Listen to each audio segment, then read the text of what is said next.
Assalamualaikum warahmatullahi wabarakatuh. Bagaimana kabarnya hari ini anak-anak?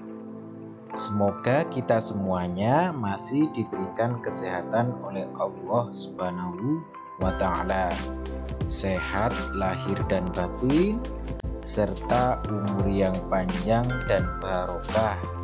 Amin amin ya Rabbal alamin.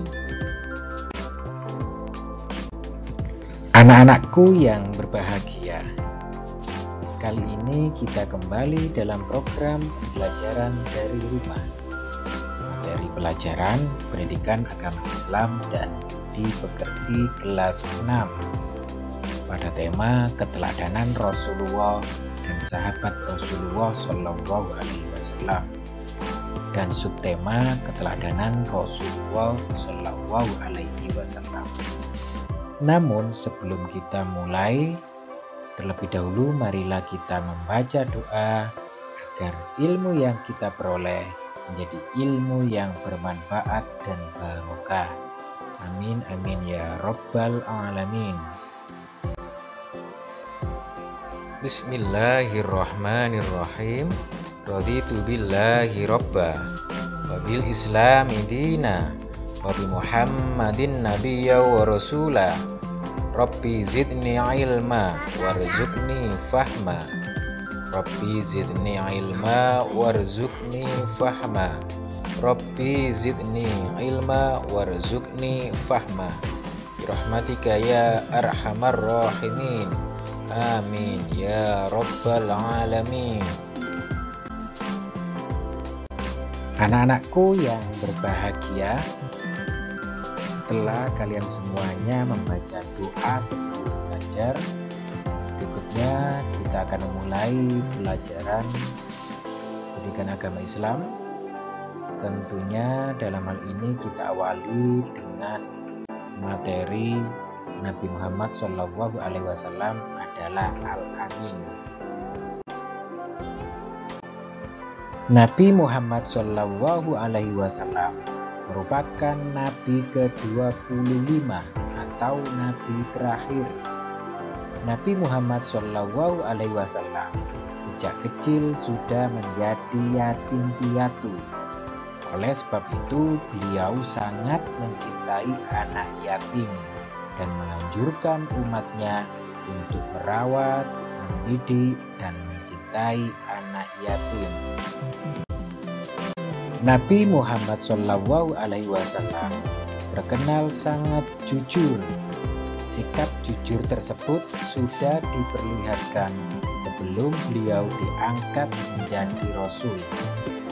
Pada usia remaja, beliau dimintai bantuan oleh pamannya untuk membawa barang dagangan Siti Khadijah binti Khuwailid yang kaya dan dihormati di kota Mekah.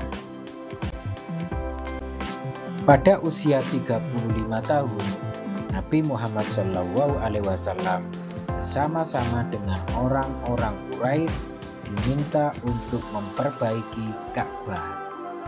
Ketika pembangunan sudah sampai ke bagian Hajar Aswad, bangsa Quraisy berselisih tentang siapa yang mendapatkan kehormatan untuk meletakkan Hajar Aswad ke tempatnya semula. Pada akhirnya mereka sepakat menunjuk Nabi Muhammad Shallallahu Alaihi Wasallam sebagai orang yang tepat untuk melakukan hal tersebut.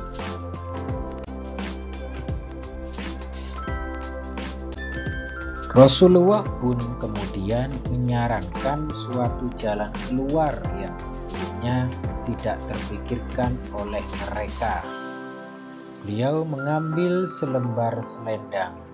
Kemudian Hajar Aswad itu diletakkan di tengah-tengah selendang tersebut. Beliau lalu meminta seluruh pemuka kabilah yang berselisih untuk memegang ujung-ujung selendang itu. Mereka kemudian mengangkat Hajar Aswad itu bersama-sama. Setelah mendekati tempatnya, Rasulullah Shallallahu Alaihi Wasallam lah yang kemudian meletakkan Hajar Aswad tersebut. Ini merupakan jalan keluar yang terbaik. Seluruh kabilah setuju dan meridhoi jalan keluar ini. Mereka pun tidak jadi saling menumpahkan darah. Sejak saat itu beliau dikenal di antara kaumnya dengan sifat-sifat yang terpuji. Para sahabat dan pengikutnya sangat menghormati dan mencintai beliau, sehingga beliau diberi gelar Al-Amin, artinya orang yang dapat dipercaya. Mari kita teladani sifat jujur Nabi Muhammad SAW dalam kehidupan sehari-hari. Misalnya, jika orang tua kita minta bantuan untuk membeli sabun mandi di warung, ada sisa uang pembelian. Uang itu harus dikembalikan kepada orang tua. Percayalah, anak yang jujur pasti disayangi teman-teman, guru, dan orang tua. Anak-anakku semuanya yang berbahagia, berikutnya akan kita pelajari bagaimana kasih sayang Rasulullah SAW terhadap anak, keluarga, orang tua, dan masyarakat. Selain memiliki sifat jujur dalam berdagang dan bergaul, Rasulullah SAW pun sayang terhadap keluarga dan orang-orang di sekitarnya. Pada zaman jahiliyah, penduduk Mekah tidak menghargai anak perempuan. Namun Nabi Muhammad SAW justru menggendong putrinya Fatimah yang masih balita sambil tawaf mengelilingi Ka'bah. Begitu pula setelah Fatimah dewasa dan dikaruniai anak, Rasulullah SAW menyayangi cucunya yang bernama Hasan dan Husain, sebagaimana dikisahkan dalam hadis beliau yang artinya berikut ini. Nabi Muhammad SAW mencium cucunya Hasan bin Ali radhiyallahu anhu, sedangkan di dekat beliau ada Aqra bin Habis. Aqra berkata, "Aku mempunyai 10 anak, tapi aku tidak pernah mencium seorang pun di antara mereka." Mendengar hal itu, Rasulullah SAW memandang Aqra lalu bersabda, "Barang siapa tidak mau berbelas kasih, maka ia tidak akan mendapatkan belas kasih." Hadis riwayat Al-Bukhari dan Muslim.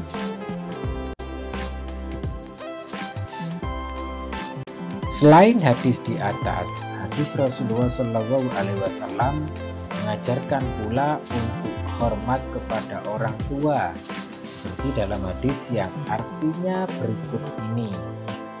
Aku, Ibnu Mas'ud dalam hal ini, pernah bertanya kepada Nabi SAW, amal apakah yang paling disukai oleh Allah Subhanahu wa Ta'ala? Nabi SAW bersabda, mengerjakan sholat tepat pada waktunya. Aku bertanya lagi, kemudian apa? Nabi SAW menjawab, berbaktilah kepada kedua orang tua. Aku kembali bertanya lagi, lalu apa lagi? Nabi SAW menjawab, jihadi sabilillah. Hadis riwayat Al-Bukhari dan Muslim. Rasulullah SAW tidak pernah menyakiti hati orang lain. Hal itu dapat dibuktikan dalam hadis beliau yang artinya, barang siapa yang beriman kepada Allah Subhanahu wa Ta'ala dan hari akhir, maka hendaklah ia berkata yang baik atau diam. Hadis riwayat Al-Bukhari dan Muslim. Anak-anakku semuanya, berikutnya kita akan mempelajari kepedulian Rasulullah SAW terhadap lingkungan. Kepedulian Rasulullah Shallallahu Alaihi Wasallam bukan hanya pada ibadah seperti sholat, tapi beliau pun peduli terhadap lingkungan hidup. Hal itu tercermin pada perilaku beliau, antara lain sebagai berikut. Yang pertama, Nabi Muhammad SAW sangat hemat dalam mempergunakan air. Itu dibuktikan pada anjuran beliau agar tidak berlebihan dalam pemakaian air dalam berwudu. Contoh yang kedua yaitu Nabi Muhammad SAW mengajarkan agar tidak melakukan kerusakan di muka bumi ini. Berikutnya anak-anakku semuanya, kita akan mempelajari bagaimana Nabi Muhammad SAW sebagai pembawa rahmat bagi alam semesta. Tujuan dakwah Nabi Muhammad SAW adalah untuk mengubah keadaan masyarakat jahiliyah menjadi masyarakat yang sejahtera berdasarkan agama tauhid, yaitu agama yang meyakini bahwa Allah Subhanahu wa Ta'ala adalah Tuhan yang Maha Esa. Misi kedamaian dan kesejahteraan hidup tersebut bukan hanya bagi bangsa Arab ketika itu, tapi juga bagi seluruh alam sampai sekarang dan akhir zaman.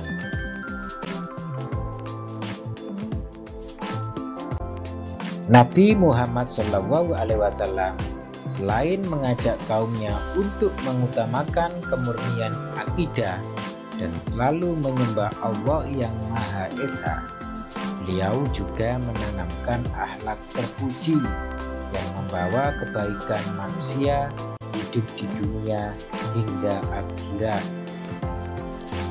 Salah satu sifat terpuji yang dapat kita cermati ketika beliau dan pengikutnya hijrah ke kota Madinah adalah beliau mampu menanamkan sikap persaudaraan antara kaum pendatang atau kaum muhajirin dengan kaum Ansor, sehingga mereka saling menolong untuk menciptakan daerah yang tertib dan aman. Di samping itu, masyarakat berperilaku sopan santun sesuai ajaran Rasulullah Shallallahu Alaihi Wasallam. Sebagai umat Nabi Muhammad Shallallahu Alaihi Wasallam, kita harus menjunjung tinggi ajaran beliau. Misalnya, kita menghormati orang yang lebih tua dan menyayangi orang yang lebih muda. Kita berperilaku sopan dan bertutur kata santun terhadap orang tua, guru, dan masyarakat sekitar. Juga kita menjaga lingkungan kita agar selalu bersih, karena kebersihan adalah sebagian dari iman.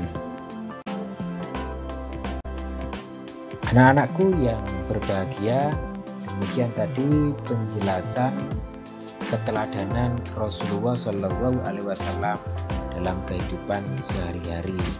Oleh karena itu, marilah keteladanan Rasulullah kita praktekkan dalam kehidupan kita sehari-hari, sehingga kita menjadi umat beliau yang baik, yang disayangi Allah dan disayangi oleh beliau. Tentunya bila ada kekurangan dalam penyampaian penjelasan ini, kami mohon maaf yang sebesar-besarnya. Akhirul kalam, wassalamualaikum warahmatullahi wabarakatuh.